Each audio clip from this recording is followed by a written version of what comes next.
kami niya ng klase ng pastor, may mga anak ka namang kinaraan. Sabi sa ibang kinaraan. O, napoy uban, sa kanang nagpa-bright-bright ka ng anay. Pagkamit-kamit na, bro. Ako. Hi everyone, so let's start with our first question from Pastor. So, young people today are exposed sa lain-laing global ideas every second tungkol sa social media na itong ginagamit karon. From TikTok, K-dramas, sa mga Western influencers na ma-watch nila through YouTube. How do these global forces affect the way they understand faith?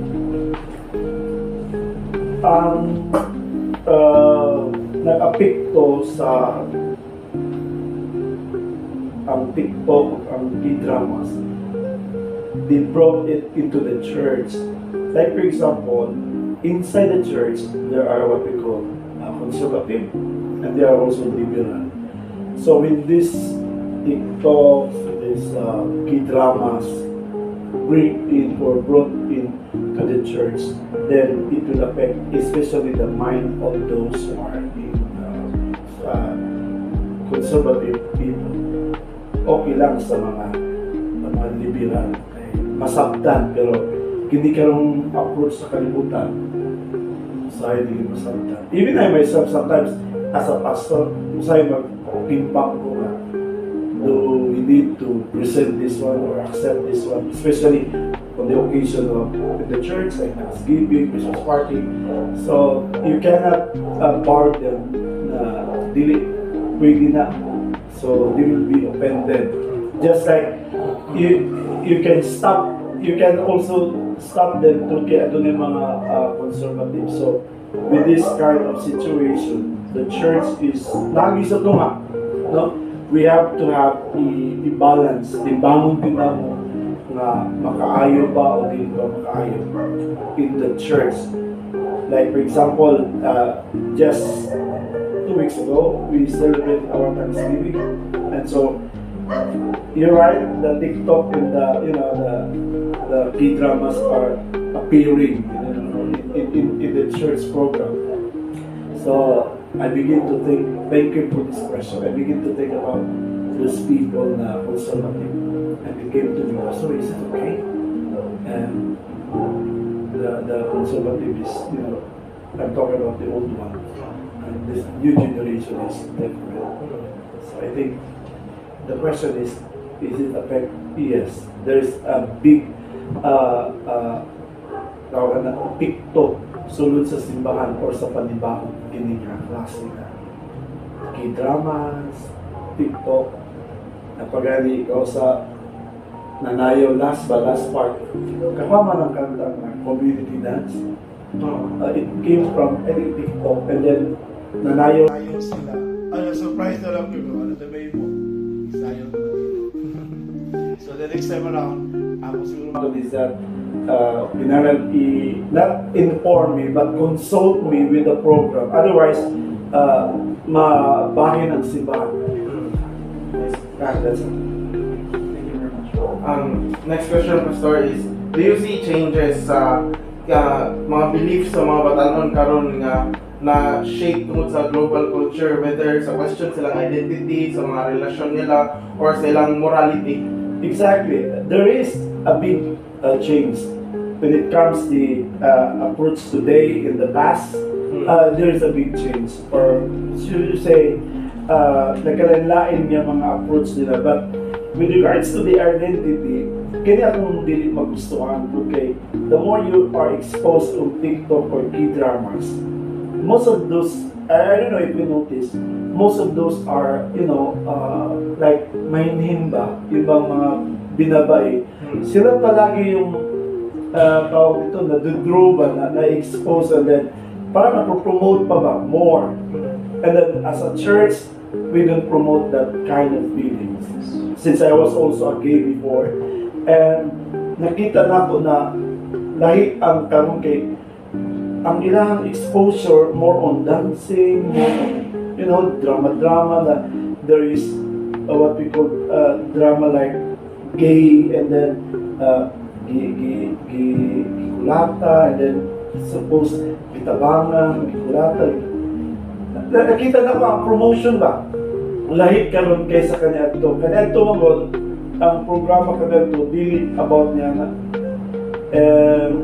karon gina-insert karon na hinahinay even our Congress, gina-insert ang so-called rights of every individual, which is true, but with this, because we are in a spiritual, I'm afraid, as a pastor, ito yung totoo, I'm afraid na darating yung araw na hindi na kami pwede mag-preach with regards to this gender identity crisis.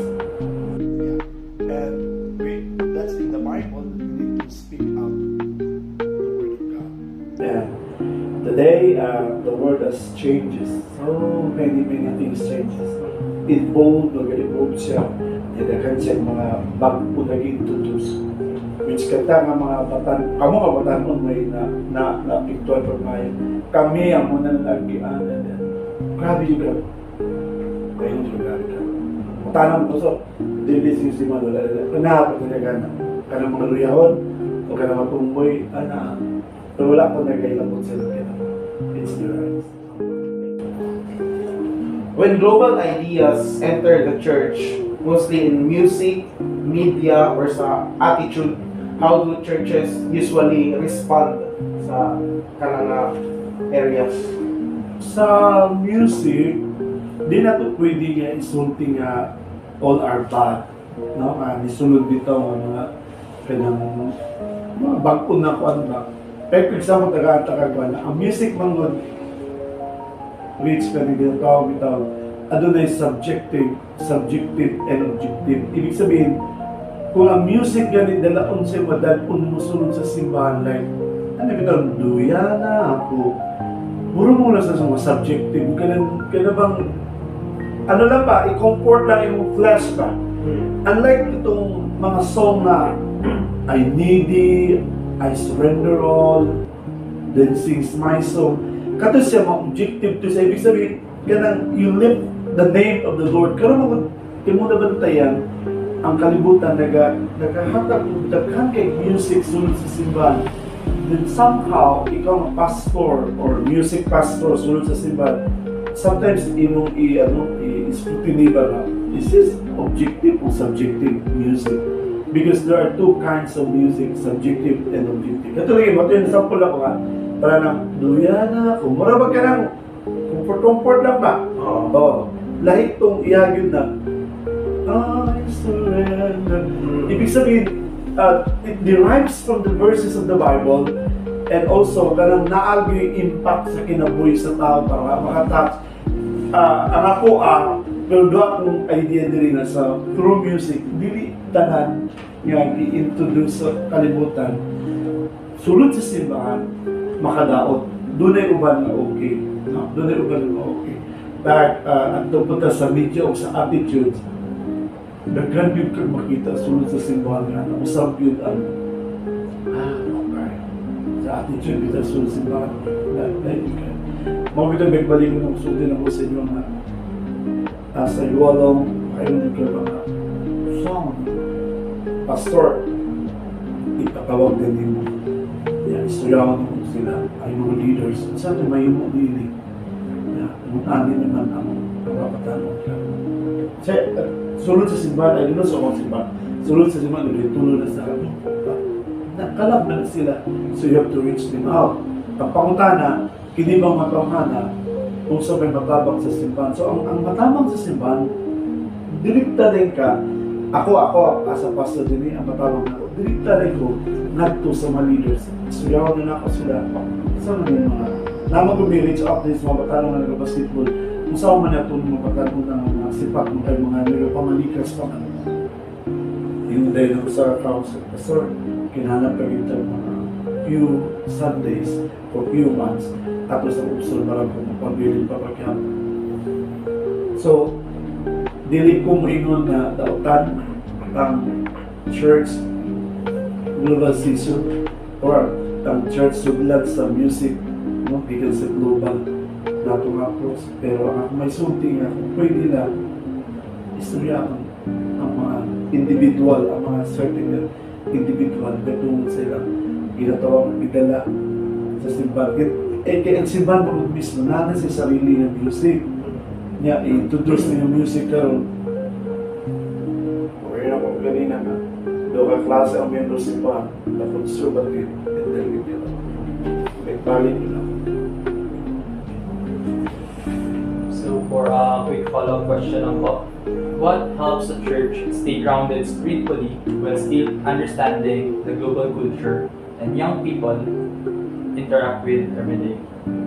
What helps a church stay grounded po spiritually while still understanding ang atong global culture na young people ay interact every day? Amo po, akong gingon na kaganina na kinahanglan ang church leaders kung standing siya. Tanawon niya ang mga bataan sulod sa simbahan. And then, subtune sila as much as possible. Kaya ano, ilangan naman by dispensation man tayo, ilangan nila time. Pero, naamanta sa simbahan, so kinahanglan ato silang gayuran, kumaw niya atong himuon. Kaya kung dili, kung wala po'y stand ng church, then, ang very simple na ng result, wala. Chaotic na siya. So, the church should stand with them, understanding na mauna ni ang trend. No? But this trend, hindi ba ka na bitong, na mag-iba ka na bitong, exaggerate na kayo, ba na ba ka na bitong, sobra na kaayo. We will accept your yung time, pero dapat na ang ba, timbangon. Mo yung bibig balik ng shooting, lisod ka ay being a pastor, nini panahon na kitimbangon mo ni karaan, kini mabago, kunya mo ato ka sa tunga. There's a word, the word is estuary. The estuary is the fresh water and the salt water meet together. The old and the new meet together. And this, pag meeting nila, nali na ang nindot na resulta, may tungod sa, kung sa isda pa na, dahan sa isda na maitlog, niya, tambok yung mga isda. So, kinahanglan as a pastor, kinahanglan timbangon sa pastor, ang fresh water o ang salt water, mag-abot sila dos nga, niya, tagaan o pamaagi, na piningduha magamit. Kaya kung panalitan, kanilang salt water, kanilang old lang ang gamiton, niya kanisa mabihay, malain pa din siya. So, kinahanglan mag-tagbo. So, as a leader, balansiyon dito ba? Three, how faith influences globalization, Pastor. Ang pangutara is, even with all the modern influences, do you see ways that faith helps young people filter what they see online and think more critically about global culture? At ako kayo, ako naging kay tapang ang pagpuunga. Ang young people o young youth na to, makafilter siya with, like for example, may nabasa sa na article, tapos critical din kayo bitaw. So, she will begin to balance niya at makapilan. Pero kung young people ka, merely young people ka, secular young people, wala ba pangalagan, wala faith sa Ginoo, diretso gina, mas maayo ito si Juan, katong sa una, karon na utang kayo ni. So, para nako, dako gikigtabang ang pagtuo ngadto sa kayang people. Kaya lang, tungod kay ang mga batan-on karon, into naman sila. Labi na doon per pressure, mga friend ba, uy, friend! Si Kuan ba ka nakabasa ka niya ko? Tapos, mo react dahil niya, mabasa niya ang react ng friend na itawag siya, or ano bito mo niya mo, palo lang ba? Namurang copy-paste. So, ang akong tanaw, mo dili may, pero somehow, kasi ang question niyo, ang pagtuo ba nakatabang, para dako niyo kayo pagtabang. Kaya naman, para ang batan-on makafilter siya, masala sa niya, masala sa hindi man yung maayo eh. Mabit tayo na po kanina sa inyo, kami mga pastor, supposedly, we are not into the, manipito mo yung ano na, rally-rally, kaya magyaw-yaw sa kalsada. But why not bring it to the, to the Lord on bended knee? Ihilak sa Ginoo, kaluwi ang nasod. Ang nasod, wala na gini na mao, pero sayod ni ikaw, kontrolan mo talaga. So, yun talaga, wala na gini ko. Kamadong nga naman, sa pastor, So, good to be important. Kaya nga naman yun, naman may luna ko. Pastor, at luwag mo, bakit hindi nga, wala na yun, Pastor. Pero, in our physical eyes, makita lang ito wala. Pero in the spirit realm, I do believe God is working. So with this question, do you see the ways that faith helps young people? Yes. In filter, yes. The answer is yes. It helps to filter sa mga walay nungdan na mga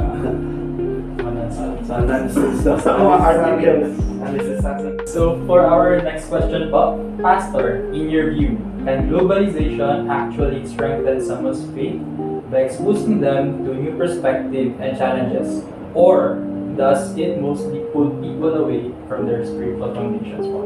Now, balik ko na po, ang globalization, walay na utang ang i-introduce sa ito. And can weaken the faith? I think, no, dili siya maka-weaken. It's up to us how we accept the globalization. Kasi inside the church, whether we like it or not, sunod naman din sila. Not only in the school, not only in the community. So, somehow, kita na lang ang magtimbang. Timbang na to ang kiniya approach sa globalization. And then, can mostly pull ba sa mga tao? Sa kadili. The leader now will stand and accept and then deal with it. Ito sila, pagpasabot ito sila. Pero kung sila lang siguro doon ay the good chance na mabira sila. Pero kung somebody, the leaders, the spiritual leaders will stand, kung explain sila na kaning approach nila siya may makapawikin sa itong pagtuo, but instead it added more na maging strong kita dahil sa pagtuo. Dahil ko na po, there's no wrong, there's no sin, there's no bad in globalization. It is the approach and how we accept and receive the globalization. Kaya kung ikaw dito, kung palangitan ikaw, mag-approach ka, kung tapos ang muna lahi sa ginasulti. Doon ay mga issue with regards to globalization na maka-affect sa simbahan, pero the leader should stand. Balikan ako, the leader should stand. Otherwise, ang leader, siya mismo, dili niya nasabtan ang approach sa globalization. Basta makaingon mo ba sa pastor doon ba against this pastor sa globalization? Against ba ko yan? Against ba ko rich? Okay. Dali sa simbahan, at doon ay iba na mo niya. Kung stand yun, kaya kung dili ka mong stand, okay naman mo na. Ayan, it's a little doon ay panahon sa area sa pagpamaston, pamaston yun ay pampana niya. Doon ay areas pang pamaston, baka you need to naling-naling, kilo-kilo. Okay, pero you have to stand also black and white, you have to make your decision. Pero kung gray line lang, okay na. So, it's not that to be a pastor, wala na ang pamagin. Dili pwede nga kanang stick to close ka about ano yung nani, i-close din mong mind. You have to be open-minded. Otherwise, wala kay audience, wala kay people. Kaya naman, close mong ka. Yeah. Ayan, rich. Kung sugutay sa dili, ang mga conservative, ang mga tigulang, mababay na, mamahulay na. Karon kung dili ni mga timanod ni pagpo, yung fresh water, kisa man, pag wala na ning salty water, kisa pa may mo, yun na, ang church, mamatay din siya, pag dili siya kabalong mo intervene sa mga fresh water, mga young people. Ngayon lang una, ayan pastor, wala niya sa mga people lang. So it's very important to adapt it. Oh, mag-adapt yun ka. Alam mo, kung di ka mag-adapt ulit, ayan, wala yun ka. Kaya kung, yung mo na ako kanunay, programa for example niya, na yung mga tigulang, ano yung mga batanong mag-programa niya, against sa mga tigulang, na ikaw yung patuma. Pasabto niyo mo kay kundili, may ubusin, na. Kagubot yun. So, istorya lang ako. Ako din mo po, pastor. Kaling na naman ni. Ganina naman yung play, walang bill lang din. Very good. Papamulo din yun. Padapli rin ako, sorry. Kaya naman kung ganina ko, hindi mo So that's section. See? Closing na naman. Guidance for young believers. For young listeners who want to stay rooted in their faith while living in a global or digital world, what practical advice would you give, Pastor? To the young people na gusto sila nga kanabang healthy or mapabilin sila bisan ning present world na to, na global and digital world na to. Ang advice is, unahan agad ang part sa Ginoo. Pwede ko lang masulti. Kaya naman, paano ka magkaroon o ginatawag na itong routine in faith kung di ka maminaw sa pulong sa Ginoo? More on lang ka sa social media, tapos panahon sa simba, wala kay panahon. Pero kung ay muna-muna, galat-tagaw lang ka kanunay, paano ka maging rooted sa faith? Kasi ang question niyo is about sa pagtuon niya. So, basically, kinahanglan mag-stick good siya sa pagpangalagan niya sa Ginoo. Bisan o, for example, doon na sa trabaho. Kaya ba mo na irason, doon na trabaho, doon na klase. Di naman siguro sa ng panahon nag-eskwela ang bata. Di ba? Ako din, kung di naman siguro sa ng panahon, kaya trabaho ko, na nagtrabaho na sa airport, kung di naman siguro sa ng panahon nga, kanang ikaw kanunin kada adlaw, di ka bisa sa adlaw, Domingo, magtrabaho ka. I mean, with 1 month, siguro, ano na sa Domingo, pwede ka. Kung ano, di mo kumusikba. So, choice good to niya. Ako sa na, yung people na sandali, ako sa na, choice good na niyo mo. Imo lang iba ka, di mo ginikanan, awak kay trabaho, awak kay, wala kay panahon sa pagsimba kay trabaho ka. Kaya it's impossible na wala kay bakanti sa Domingo. And that is why, ang iyong faith, hindi siya routine. Ikaw, Reggie, paano ka maging routine? Listen po, nara ka sa balay niya, panahon sa simba, wala ka, di ba? So, paano ka maging routine sa iyong faith? Sige na, tagay na mo yung kuwan na, Pastor, routine, bigyan mo, Pastor. Nagbasa mo tayo ito. Dili na siya pwede, kinalan, maging routine lang ka kung nangalagad ka diya sa Ginoo. Nabisan sa kabisin mo sa imong katrabaho, sa social media, sa mga trabaho, kinahanglan magpabilin ka ng mga lakad diya sa Ginoo. Kaya the more ganit ka na mag-absent sa pagpangalagad sa Ginoo, the more ka natin ka makasimba. Next time, di na ka kailangan simba. Karoon, makarasimba ka, kahit doon makarasimba ka. Sa ikatulong Domingo, wala na kagana. So, question, routine delay ka. So, imo ipakita natin ka routine sa iyong pagpangalagad, sa iyong faith sa Ginoo.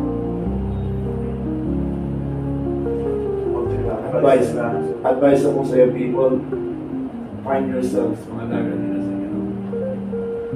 Because wala na ilain na kalimutan ng mga pagtindog na ito sa pagpagawa sa pagpangalagan sa Ginoo. Kaya kung naaman, then tell me.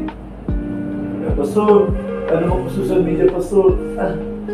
Ikaw ayan, nag-listen yung pagminaw sa pastor na face-to-face, present ba na? Siya ganun mo balingan yung dalunggan. Unsa pa ka ng online? Ayun yung sultiya na nga. Hangtod bahuman ang wali niya nga 47 minutes. Nakakadya ng tanaw, naminaw. Ikaw, di ba? Wala kong tambag na. Ang simple na tambag, pangalagan sa Ginoo. Siguro, sa isa ka bulan, wala ito, sa isa ka bulan, na isa ka Domingo lang allowed din. 5 minutes lang. Ano lagi sa ubang mga Domingo, pagtatrabaho lagi ka, labot sa simba. Nakamanda ka, check na panahon sa simba, ang simba 9 AM o 8 AM. Wala eh, bulog pa. Pahuway. Ha? Pahuway. Yes. Ang Domingo mo yung nilang rason niya, rest nila. But then, ang sa tuang isipis naman, ginalat mo at tubig sa balay sa Diyos, araw na yung routine and faith. Usahan ng pagkakapon sa pulong sa Ginoo, pagkalubong din mo sa pulong sa Ginoo. Matulog ka rin siya, faith din na, rooted in faith din na, di ba? You will find the word faith sa pagpangalaga sa Ginoo. And in that pagpangalaga, nakasabalay sa Diyos. So, yung people, ang challenge is, bisan sa kabisi, look for yourselves. Mamangalaga din sa Ginoo. So, tinuloy ng kanang pag gusto, may paraan. Yes. Pag ayaw, maraming dahilan. Napoy maada na pa, napoy kauban niya, youth sa second pastor. Oh. Grabe, kasi mabless ko siya kay Mauman yung trabaho, ala shit, working student siya. Mauman yung trabaho kaya, ala shit sa buntag sa Domingo. No. Dahil, usay maliit siya, pero maabot yun siya simbahan. Simbagin siya. Oo, simbagin siya. Diba? Oo. Dalay ko no. Ngayon may madalay ko yung kinabuhi. Pero katong mga will off bitaw makabayad sila nagigikanan pa pag-eskwela. Adaan o sa daan na tulong. Di ba? Napagin niya na pamilya sa pastor, ang ilang anak. Ano sa Domingo, kinatulog. Hindi na pwede sa tulo akong anak kung lalaki. 26, 22, and then 19. Hindi na pwede sa kuwa. Kaya ginayon ko sila tawag na nila. Matulog ang pamalit. So, Dili! Sa daanan ako bangon ba? Di mo simba ko. Yan ako, wala ko nagbinuang sa inyo ha. Labas na ako nagbinuang sa pagpangalagan sa inyo. Kung na nakita niyo, bisa ako doon balatian mo. At doon yung balay sa Diyos sa simbahan. Nga naman, at least, one way or the other, kung ano ko niya, napos kamot sa Ginoo. Oh. Kamu, durog-durog. Man ang David na matulog kay panahon sa simba yun. Ano yata yung moro ko di ang way ayan na maka-return back ka sa Ginoo. After all, sa giwo sa mga moro ni pamaagi. Ya karon kas tambang nato sa mga tanong kada Domingo, maligo daga, mag-reunion, mag-birthday. Wala yung problema di yan. Wala yung problema di yan. Ang ako lang na after sa service. Mga lang yung nagsulti sa di. Uman sa simba ka na, pwede. Pag kuman yung simba, pwede na tabi sa asa. Nga nung malagi o. Reunion mo basta. Alang sarap ako di. Yan. Akong ginasulti din sa simba. What will you do? What if the Lord will somehow give you problem? Asa ka ang dagat? Sa reunion o sa balay sa Diyos? Kandila ka. Yung ba sa Ginoo? Long, day. Asa? Pulaw kayo na.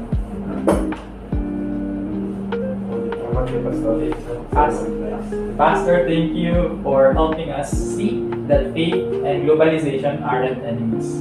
We just need wisdom to navigate both.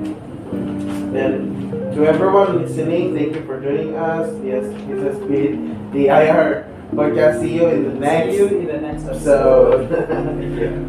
Pastor, salamat kay Pastor. Why is the Thank you very much.